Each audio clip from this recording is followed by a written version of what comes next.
அச்சரா பலே வெள்ளையத்தேவா ஆரம்பிச்சிட்டாங்களா?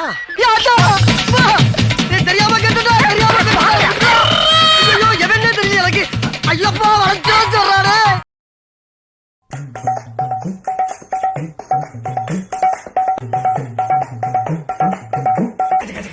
தம்பி பொறுமை பொறுமை.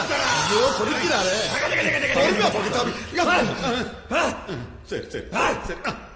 கண் இருக்கும் எல்லோரும் தூங்கத்தான் செய்வார்கள்.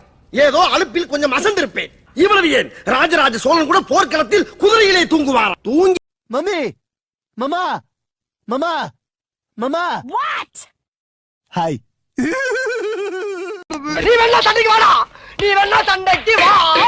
வாடா வந்து பாடுறா. வந்து வந்து பாடுறா. வா நீ வேணா சண்டைக்கு வா. வெத்து வெட்டு டாபா. ஆமாண்டா புண்ணாக்கு. உன்னாக்கா வாய மூடுறா பொறம்போக்கு. போது நிப்பாட்டு.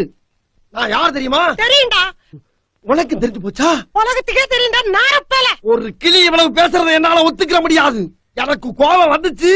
ஆசிட்ட வாங்கி மேல ஊத்தி கொண்டு முடியும் உடனே. எப்படி ஊத்துவே? ஏன் உன்னாலதான் பாட்டில் மூடிய கூட திறக்க முடியாது. திறந்துட்டா முதல்ல இந்த கூண்டோட கதவை திறடா பாப்போம். திறக்கிறேன் திறக்கிறேன் திறக்கிறேன்டி. திறடி. என்ன தொங்கிருச்சு? ஏய் ஏய் டாமி எந்திரி. ஏய் ஐயோ அந்த ஆண்டி வேற வந்துருவாளே. இப்ப என்ன பண்றது? அம்மா நான் மறந்தாப்புல டீ சொல்லி. ஆட பாவியலா மிந்தியெல்லாம் அடிச்சிட்டு போவாருங்க. இப்ப என்னடா துவைச்சு பிழிஞ்சு காய போட்டு கிளிப்பு மாட்டிட்டு போறாருங்கள. ஐயா காஞ்சவன வந்து அயன் பண்ணி விட்டுருக்கா. செய்யறதையும் செஞ்சு விட்டு முடிக்கிறத பாரு. திருவிழாவில காணாம போன புள்ள மாதிரி. ஏய் உன்னை தெரியுண்டா எனக்கு. என்னென்ன வேலைக்கு எப்படி எப்படி முடிய டைப் டைப்பா மாத்துவேன்னு எனக்கு தெரியும். எனக்குள்ள ஏகப்பட்ட பவர்ஸ வச்சுக்கிட்டு என்ன பண்றதுன்னு தெரியாம சுத்திக்கிட்டு இருக்கேன்டா.